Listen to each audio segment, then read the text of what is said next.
SNS 상에서 도난 성형외과 상담 예약권을 비용을 받고 교환하거나 파는 경우도 있었거든요.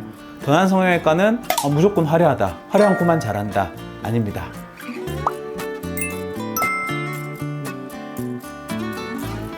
안녕하세요, 도난 성형외과 김국진 원장입니다. 원장님, 오늘은 제가 환자 입장에서 코 성형에 대해 궁금한 부분을 좀 여쭤보려고 하거든요. 혹시 인터넷 커뮤니티 보시나요?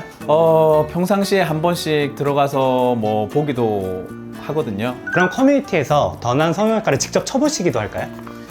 쳐본 적도 여러 번 있어요. 근데 요즘에는 아닌데 초반에 초창기 때 어떻게 생각하는지, 어떤 이미지를 가지고 있는지 되게 궁금했었기 때문에 혼자서 도난 성형외과 혹은 김국진 원장 이런 식으로 몇 번 쳐본 적이 있습니다.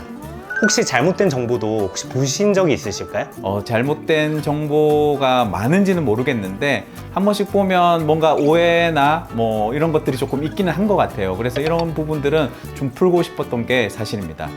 그래서 제가 오늘 커뮤니티나 홈페이지 등에서 더난 코 성형에 관한 질문들을 제가 몇 가지 좀 준비를 해봤어요. 네. 혹시 그 부분에 대한 콘텐츠를 해보려고 하는데 네. 괜찮을까요? 아주 좋습니다. 이번 기회 통해서 많은 오해나 이런 것들이 좀 풀렸으면 하는 바람입니다. 지금부터 커뮤니티 질문들 한번 봐주시면 좋을 것 같아요. 네, 알겠습니다. 자, 첫 번째 질문은 재수술 잘한다고 하는데 첫 수술 후에는 만족도가 높지 않은 건가요? 라는 질문입니다. 도난 성형외과 같은 경우에는 재수술의 원체 유명한 병원이기 때문에 재수술을 생각하고 고민하는 이유가 첫 수술을 통해서 만족할 만한 결과를 얻지 못했을 가능성이 높은 거거든요. 우리가 재수술이 훨씬 더 난이도도 높고 신경 써야 될 게 많기 때문에 첫 수술을 통해서 우리가 재수술로 얻을 수 있는 그런 만족도를 얻을 수 있는 병원이라고 생각하시면 됩니다. 첫 수술은 도난 성형외과 오시면은 충분히 만족할 만한 결과를 얻으실 수 있을 겁니다. 도난은 상담 대기가 너무 길다고 유명한데 무조건 1년 전에 예약을 해야 하나요? 라는 질문입니다. 자, 저희가 초창기 때 개원을 하고 1, 2년 사이에는 뭔가 코 성형을 전문으로 하는 개인 병원이 많지 않았어요. 그래서 그때는 아무래도 많은 환자를 제가 혼자서 부담을 하다 보니까 대기가 1년 이상 걸렸던 경우가 많고 간혹 커뮤니티나 SNS 상에서 도난 성형외과 상담 예약권을 비용을 받고 교환하거나 파는 경우도 있었거든요. 그런 현상들을 보고 저희가 이거는 좀 바로잡아야겠다 해서 상담을 최대한 효율적으로 할 수 있게 상담도 앞당기고 해서 지금은 1년 정도의 대기는 아니고요. 한 3개월 안에 충분히 상담을 받아보실 수가 있습니다. 도난 성형외과로 연락 주시면 저희가 최대한 빠른 시간에 예약을 잡아드리도록 하겠습니다. 자, 다음 질문 가겠습니다. 꼼꼼하게 상담해 주신다고는 하지만 꼭 비싸다고 잘하는 게 아니라던데 도난은 가격이 너무 비싸다는 소문이 있어서 선뜻 가기가 망설여져요. 라는 질문입니다.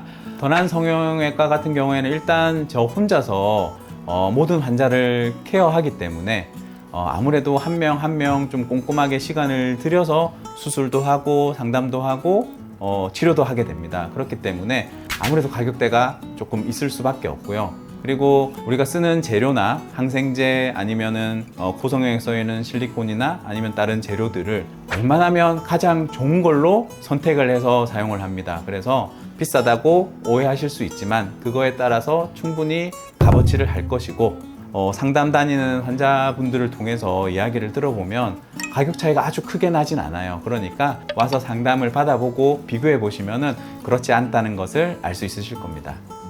자, 다음 질문 보겠습니다. 원장님은 많은 코를 보셔서 자연스러운 코보다는 화려한 디자인만 잘하시는 거 아닌가요? 이 질문은 제가 진짜 지겹도록 많이 들었던 질문이에요. 도난 성형외과는 무조건 화려하다, 화려한 코만 잘한다 라는 인식이 되게 많거든요. 하지만 아닙니다. 저는 자연스러운 코도 잘하고 화려한 코도 잘합니다. 특히나 저 개인적인 성향은 자연스러운 코를 좀 더 추구하는 편입니다. 이제 아무래도 미용 성형이라는 것이 본인의 만족도가 제일 중요한 거거든요. 과연 이 사람한테 잘 어울릴 것인가? 이거를 먼저 고민을 하고 그게 맞다고 생각하면 저는 환자의 니드를 최대한 고려해서 수술하는 편입니다. 던안에서는 무조건 자간흙을 사용하나요? 던안 성형외과를 오시는 분들은 재수술뿐만 아니라 재수술을 하고 오시는 분들이 많아요. 그러면 남아있는 재료가 자간흙밖에 없거나 아니면은 본인이 그동안 만족하지 못했던 그 목표를 달성하기 위해서는 자간흙을 꼭 써야 되는 경우가 많기 때문에 던안 성형외과는 자간흙을 많이 쓸 뿐이지 반드시 자간흙만으로 수술을 하는 건 아니고요. 기증흙도 쓰고 기형골도 쓰고 그 다음에 비중격도 씁니다. 하지만 아무래도 자간흙보다 기증흙 같은 재료는 흡수성이 더 높은 거는 충분히 좀 고민을 해보고 선택하셔야 됩니다. 충분히 환자와 상담하고 고민을 통해서 이제 결정해서 사용하는 것이죠. 자, 이제 마지막 질문인 것 같습니다. 가상 성형이랑 똑같이 나오지 않으면 어떻게 하나요? 자, 던안 성형외과는 상담을 할 때 가상 성형을 해요. 그러니까 가상 성형을 하는 이유는 환자와 의사가 의사소통을 하는 데 있어서 어떠한 모습을 원하는지가 말로서는 충분히 설명이 안 되는 경우가 많거든요. 그래서 같이 포토샵을 하고 사진을 보면서 찾아가는 과정이라고 생각을 하시면 돼요. 그래서 내가 수술했는데 가상 성형과 똑같이 나오지 않았다, 실망하실 필요가 없습니다. 오히려 가상 성형보다 더 만족도 높게 수술 결과를 얻는 경우가 훨씬 더 많기 때문입니다. 와, 질문이 이렇게 진짜 많을지는 상상도 못했습니다. 이번 코너로 좀 억울하신 게 해소가 되셨을까요? 네, 그동안 이렇게 던안 성형외과에 대한 편견을 어떻게 좀 해소를 할까 이런 고민이 많았었는데 이번 기회를 통해서 그런 것들이 잘 해결됐으면 좋겠습니다. 반응이 좋으면 2탄 한번 기대해봐도 될 것 같아요. 아주 좋습니다. 홈페이지를 통해서 궁금한 사항이 있으면 언제든지 질문을 해주시면 제가 성심성의껏 답변해 드리도록 하겠습니다. 감사합니다. 다음에 또 만나요.